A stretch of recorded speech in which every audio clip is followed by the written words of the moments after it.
Richard and I have been talking about the Veritus Way of major gift fundraising for a very long time. Did you ever wonder if it really works? Well, in today's podcast, we are going to be talking with Patrick Nugent, the VP of Individual and Organizational Giving at Lyric Opera of Chicago. He's going to talk to us today how throughout his career, he has used the Veritus Way to great success, and especially at the Lyric Opera, and how he's navigated through this pandemic with his team. After you hear Patrick's story, you will never doubt that the structure and type of management required for major gift success, which we call the Veritus Way, will work for you. Welcome to the Nothing But Major Gifts podcast from Veritus Group, featuring Richard Perry and Jeff Schreifels. Twice a month, we bring you the latest and best thinking about major gift fundraising, so you can develop authentic relationships with your major donors. Here are your hosts, Richard and Jeff. Welcome to the podcast today. I have Richard Perry with me, and today's going to be so much fun because we have a guest today that has a great story to tell on how he used the Veritus Way of major gift fundraising to not only help the nonprofits he has worked for, but has also helped him develop in his own career path. I know, Jeff. This is really something. The other cool thing about our guest today is that we only became aware of him and all of this stuff because he wrote us this just giant, massive letter. Outlining in detail, how he has put into practice the Veritus Way, and its effect it's having on his staff and what he's done and during the pandemic, to lead his team to success. So, Jeff, I have to say, it was quite a humbling letter to read. And really you remember, we were together when he sent it to us, and it was a very, very emotional moment for you and me. Mm-hmm. Because here was someone saying how much all the things we have written and talked about for years, all those things, he was saying how that they've been put into practice. I put them into practice, and the success he's had with it. So, it was powerful. Yeah. So, we immediately said, well, good night. Let's bring him on a podcast so you can share the story. So that, with other fundraising leaders and managers. So that's what we've done. Yeah. Yeah. So with that amazing intro, let's welcome to the podcast, Patrick Nugent, who is Vice President of Individual and Organizational Giving at Lyric Opera of Chicago. Patrick, thanks for joining us today. Thank you, guys. It's a pleasure to be here, and I'm really humbled to have been invited. Well, as Richard was saying, we're sitting in Richard's living room, and I get this email from you, and I go, Richard, you've got to listen to this thing. And it was absolutely incredible. I said, Richard, this is somebody who's absolutely taken all the things that we've written about all these years and put them into practice, and he's seen success every step of the way. I've never seen a letter like that. And we just sat there and just thought, wow, how amazing that this has worked out so well for you. But, we've also heard from thousands of other people over the years of how pieces of this has really worked for them. But this is probably the first time we got an entire letter of all the steps you took, with regarding the Veritus Way of major gifts and how it's worked for you.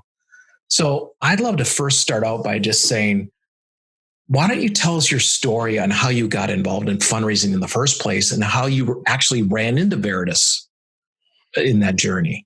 Sure. The first thing I should really say, guys, is that the reason I wrote that letter is the story that I'll tell today comes from reading your white papers. And as a fundraiser, I live by gratitude. And if you don't, you shouldn't be a fundraiser. And I had never paid you a nickel for any of this stuff. So I felt I owed you something. And so my story was the best that I could do. So I used to be a college professor, but fairly early in my career, I got delightfully sidetracked into administration and found right away that I really loved all the stuff that make institutions healthy and make them work, strategy, systems, structures, processes, people. Yeah. I became really fascinated with all of that.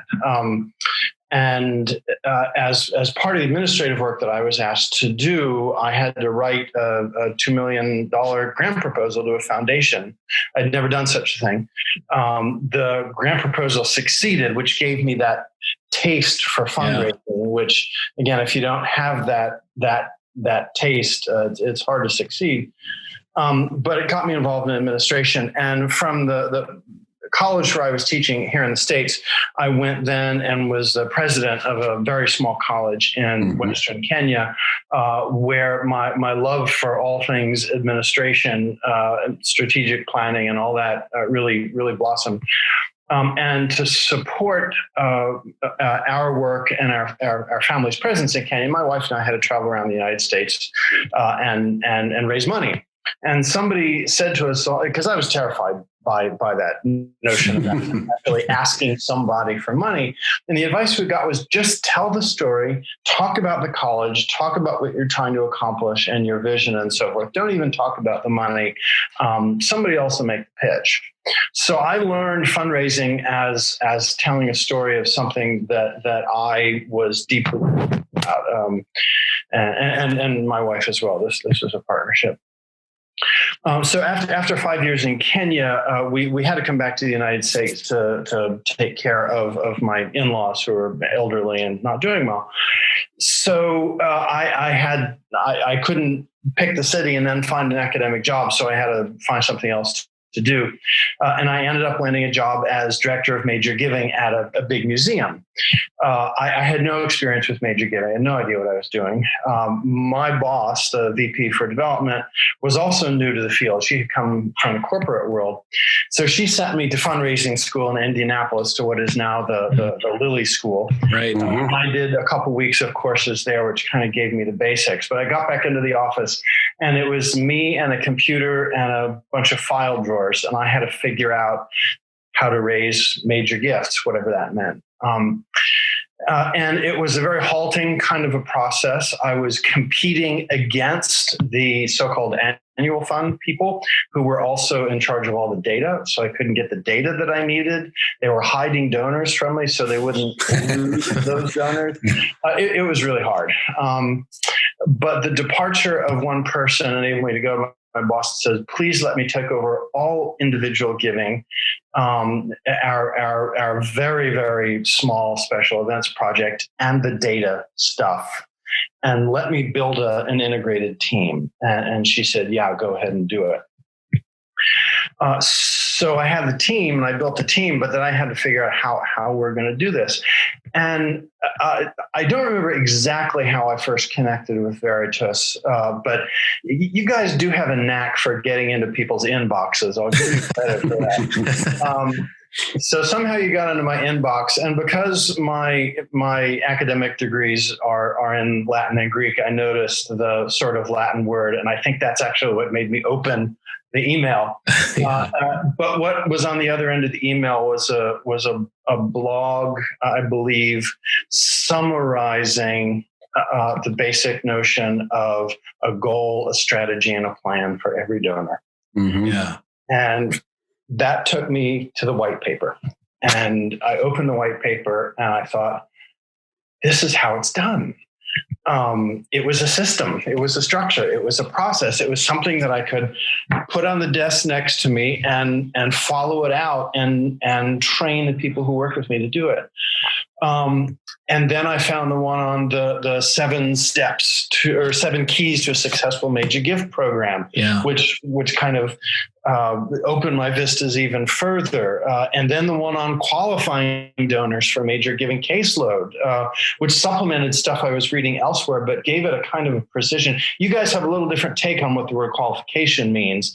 Yeah. And it's so helpful because it helps you to focus the caseload on those who really have promise as major gifts. Right. The donors. And then, one after the other, I'm chasing the trail of breadcrumbs that you're leaving in my inbox, the one on tiering your donors, which again was so extremely helpful. So at that museum, we built a whole team that was all about finding the donor, getting to know them personally, figuring out what they really loved, and helping them invest in that. And I had to fight some battles along the way, but they were productive battles, and I had support from leadership, and we got our giving under some peculiar restraints because of the situation that organization was in. We got our giving to record levels. And what got it to the record levels was the major giving portion of it. And so that was, that felt like a terrific success. I then was invited to join a different organization as VP for development. It was a child welfare organization. It's called Beach Acres Parenting Center in Cincinnati. Mm-hmm. It's a remarkable and inspiring place, and I still love them dearly. And that was about building a development program back from the ground up. And I went back to the Veritus materials to figure out how I was going to do this, because I had to build a team. I had to build systems, structures, and processes. As I had done at the museum, I had to set up our fundraising database so that it reflected the way that you recommend things are going to be done. But we did that, and we built a team, and again, got us to the highest levels of operating and restricted fundraising that the organization had seen. I learned a lot there about how you do and don't set fundraising goals, and that was really helpful to me. Mm-hmm. But I also learned a lot about getting leadership invested in telling their story passionately to get donors excited about investing in what they really cared about. After I had been there for 4 or 5 years, I was approached about an opportunity to move into a very different field.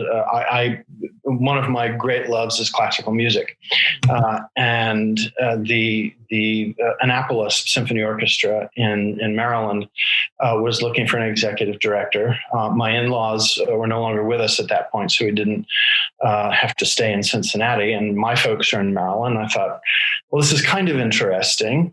I don't know a bloody thing about running a symphony orchestra. But I think the worst thing they can do is ignore me. So I applied at the urging of a friend of mine who's in the recruiting field. Also at the urging of friends who noticed this. And really, they had people to run the orchestra, brilliant music director, a fantastic general manager. They needed somebody to raise money. And in fact, chief development officer was part of the title. And the Annapolis Symphony, which is of remarkable artistic quality for an orchestra its size, had never had a serious major gift program. Its fundraising had been haphazard, up and down, and they were in very serious financial trouble. Nobody ever said this to me directly, but I kind of got to the point where I thought that the job here is to turn it around or shut it down. And so I said to the board, it's a major gift program that's going to turn it around. And that's going to mean that you all have to not retrench in fear and cut, but rather tell the world what you want to be when you grow up. And we're going to have a vision for 5 years, and it's going to be bold, and it's going to be stuff that people love and care about and want to do. And we'll rebuild the operating fund by inspiring them with this other stuff. And we won't do the other stuff until the money's already in the bank or committed for it, so that it doesn't endanger the operating budget. Yeah. Now, the Annapolis Symphony, when I had a conversation between the executive director, the chief development officer, the chief marketing officer, the chief information officer, it was a conversation between the voices in my own head. I was responsible for all of that. And again, I pulled out what was now a binder full of dog-eared essays, white papers, to figure out how do I get this set up at an organization where I have to do all of it? What's the important stuff, and what's going to keep me on track raising the kind of money that I told the board we had to raise, which was scaring the dickens out of them in one sense, but they also realized if we didn't raise it, the symphony was going to devour its endowment and die. Yeah. And so again, I went back to the basics. And maybe the most important thing I ever learned from you was that your major donors are already giving to you. You have to find them and talk to them and inspire them. So I made a big list and I set a goal for every single one of those donors. And I made a plan for every single one of them. And I just started knocking on doors and pounding the pavement. And after 4 years, we had nearly doubled the size of the budget. We were in the black for 2 years. We were putting money back into the endowment. We had started a diversity program that got national attention. We started a chamber music program that people were delighted with. And we had other big stuff still to be developed. And again, it really was this binder full of your white papers, which now I have all on in electronic form. So I can't flip through the binder for sound effects here, but it was taking your advice. And at each stage, I read more of the white papers and I got more, deeper into the method and the process, and thinking, there where I had absolutely no major gift officers, I read all your stuff on hiring major gift officers and how to inspire them and so forth, and how to motivate them, how to supervise them, how to hold them accountable. And I thought I would retire from the Indianapolis Symphony. I loved where I was living. I loved the job. I loved my coworkers. But some folks who had been trying to get me to do other things came again and said, you really need to look at this thing at Lyric Opera. And I laughed at them because, Lyric Opera of Chicago has an annual budget of $75 million. Mm-hmm. And the Indianapolis Symphony, if I wanted to have a private conversation with a donor, I had to go sit in the front seat of my car. We had a budget of, it was 1.9 million by the time I left. And I thought, these people are never going to take me seriously. But Chicago is the center of the universe as far as I'm concerned. My ancestors are all from here. I went to graduate school here. So I thought, well, maybe I should just try. And, it's a landmark organization where the chance to do development would be extraordinary. And my real mentor in the field said, Patrick, if you have the opportunity to go and work for Elizabeth Hurley, you take that opportunity. Mm-hmm. So I applied. And in the interview process, it's in this big organization. I was interviewed for a whole day by I can't tell you how many people. Yeah. I found myself simply articulating what I have learned, from the two of you over the years. That's how I described how I would do the job. And here I am. It's a privilege to work for our Chief Development Officer, Elizabeth Hurley. She hired a counterpart at the same time as me, at the same level, who is in charge of principal giving. But we work together on all this stuff, and she's been a terrific ally. Her name is Kate Sheehan. And I inherited a team of really dedicated, really talented gift officers who were just ready. And I have to give credit. A consultant had been hired before I came, who laid a lot of groundwork. Elizabeth was fairly new and really trying to change the culture of development at Lyric. And this group laid a lot of groundwork, put a lot of structure in place, rearranged a lot of stuff that was no longer productive. And that prepared the ground. But once I got to Lyric, I got out my big fat binder, and we started all over again. So Patrick, so now you're at Lyric, and you have there's some structure that's been set up, but you're adding more structure and process. So and using the Veritus Way, and so how did it all turn out? And what happened there? So I was asked to lead 5 teams, what we used to call annual giving, whose name I changed based on advice from you. Good. Major giving, whose name we all decided to change on advice from ourselves to leadership giving.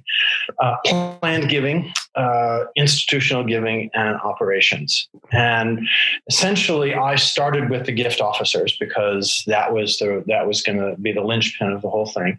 I had this very talented team, and I started by just trying to build warm and supportive relationships with them, and to begin to introduce some of these principles and to encourage them to be bold. The little anecdote that we all use together is, they would tell me about Mrs. Glockenschnitzel, who had been giving $10,000 a year since the Coolidge administration, and can I now ask her for 12? And I would say, no, ask her for 50, ask her for 100.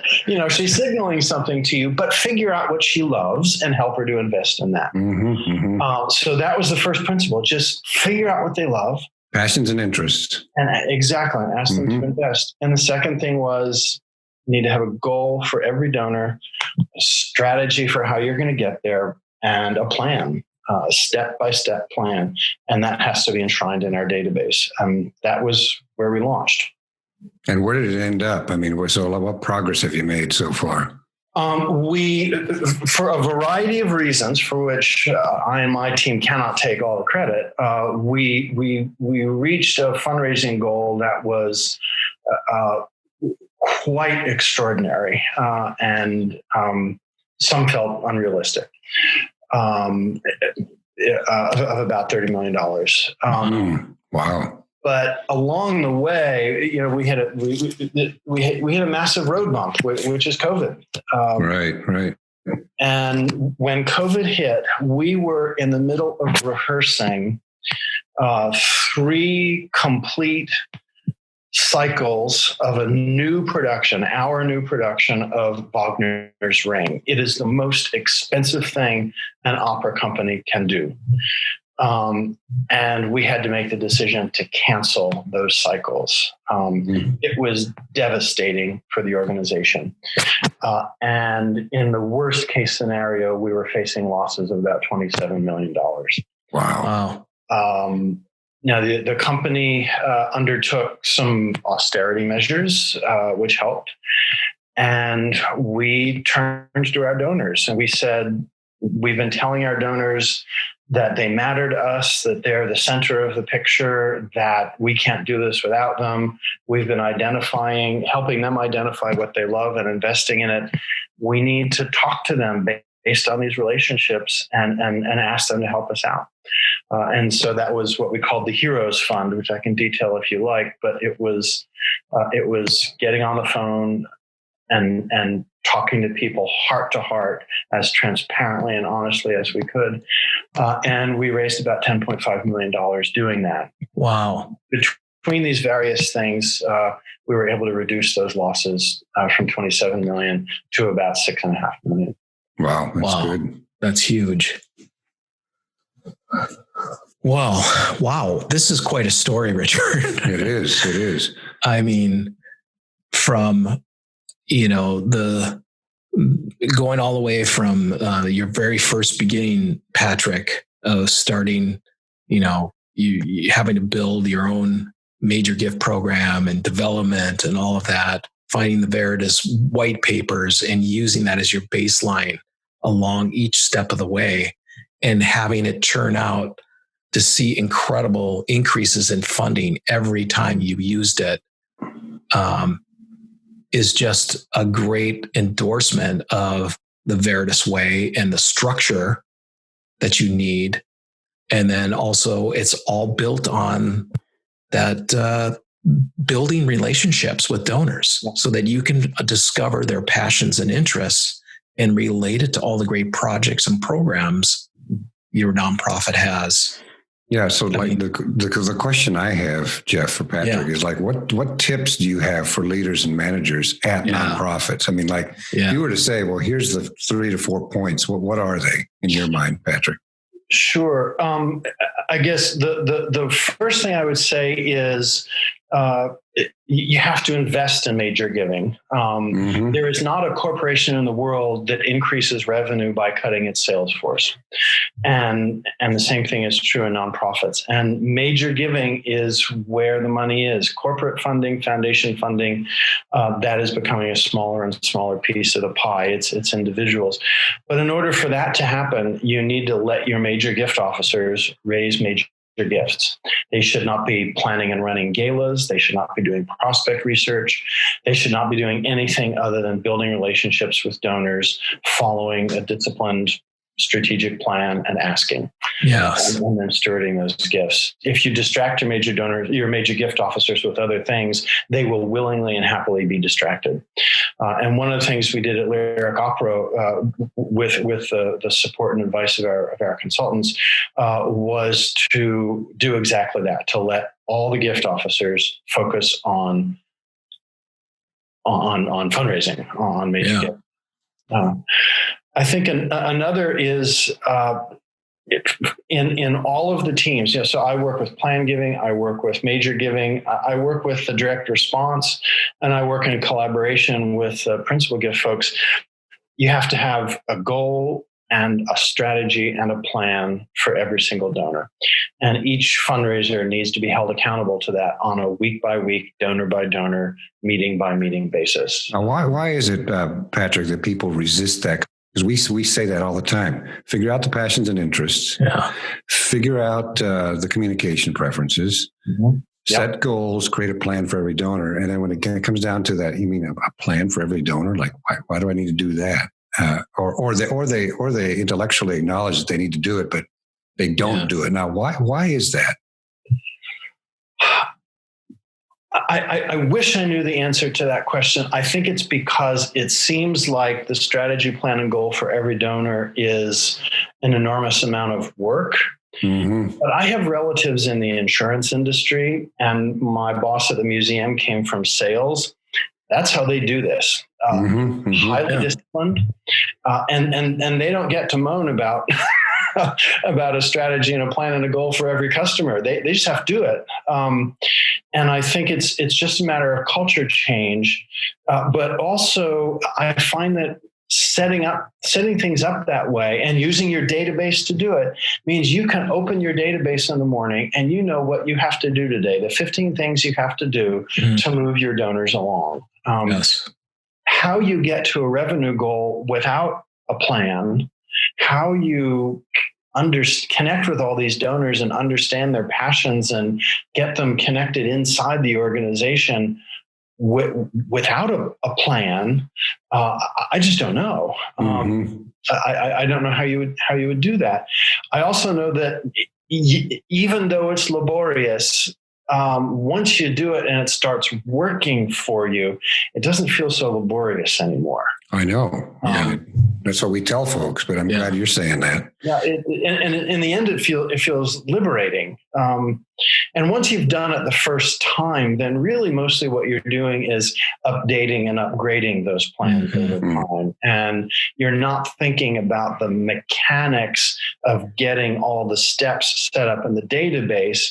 You're thinking about how excited Mrs. Glockenschnitzel is going to be when you bring her in to show her the costume department or the lighting, or where you sit her down with the general director and hear his vision for the future, or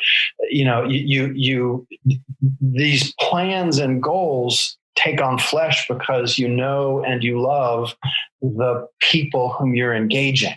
So what you're doing is planning and structuring a relationship that makes people really happy and excited. So that makes it easier too, in my experience. Now, the other thing, the last thing you said too, was the whole idea of meeting with your MGOs and making sure they're staying on track. Talk a little bit about that, because that, besides the planning that Richard just talked about, we get a lot of pushback from managers and leaders saying, do I really need to meet with them that often and keep them accountable? Shouldn't they do that on their own?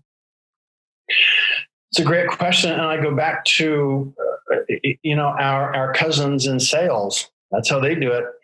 Exactly. Accountability is crucial, and somehow in the world of nonprofits in general, we don't seem to be quite as energetic about accountability as our counterparts in the for-profit world. So I started at Lyric, as I had done in other places, meeting with people every week, and they had to bring a document with them that's generated out of the database. That's all of everybody in their portfolio ranked by the size of gift that they're asking for, with the biggest at the top, so that the ABC tiering, which is critically important, becomes pretty natural and intuitive. Yeah. But we talk about people. What does this donor care about?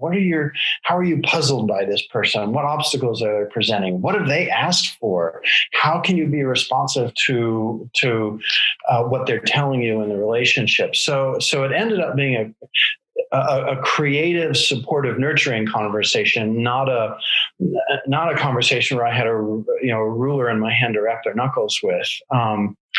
And I think they came to enjoy those conversations. And then when I eventually was able to bring on board a director of leadership giving, she has continued that. So that's part one.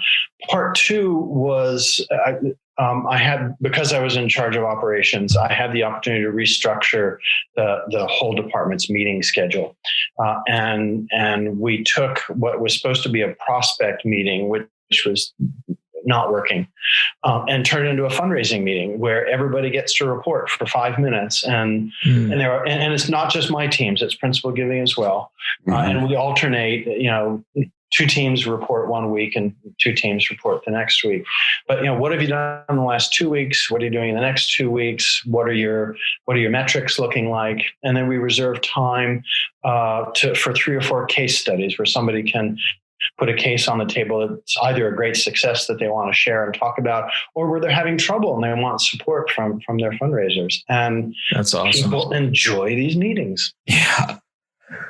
Or they say something, right? Yeah. So what basically what you said, to summarize the whole thing is basically accountability. We've always known a plan for every customer in the sales world, in the commercial world. And accountability related to that plan is what actually works. We all know that. We don't do it over in the nonprofit side. Mm-hmm. And what you're basically saying is, I've applied these principles because that's what Veritus is saying, is like, you need to have a structure, you need to have a plan. It needs to be based on the passions and interests of a donor, their communication preferences. And then you got to be accountable to work that plan, make it happen. Yeah. And if you actually do that, you get the tremendous results that you've had at Lyric Opera. That's the essence of what you're saying, that it actually really works. And it's not rocket science. It's like a proven methodology from the sales side, the commercial side. Yeah. There's another really important thing that I learned from you folks, which is taking the organization's budget. I have an old colleague who used to say, budgets are moral documents. They tell exactly how you're going to do good in the world. Taking that budget and packaging it into donor offers. This is something I was able to put into practice at Beach Acres. And we had some groundwork along those lines at Lyric as well. Again, that enables, even at the $50 level, it enables people to really put a stake in what they care about and what they love. So I think that's a critical piece of advice. And it involves leadership cooperation, because the finance office is going to say, oh no, we're going to have a massive, uncontrollable mess of restricted gifts. So It's going to take some collaboration. Right. Yeah. No, you hit a key point there on the donor offer thing. Yeah. Jeff, you and I have talked about this quite a bit. It's like, and Patrick, you can relate to this, having used the commercial sales side of it. What salesperson out there on the commercial side of things would be successful without a product to sell? Right. And and it's like we've said over and over again, well, that's what these major gift officers face, and plan giving officers in most nonprofits. Mm-hmm. They have a general product to sell, not something to stick to the donor's interests and passions, which is what the problem is. Yeah. Such great stuff, Patrick.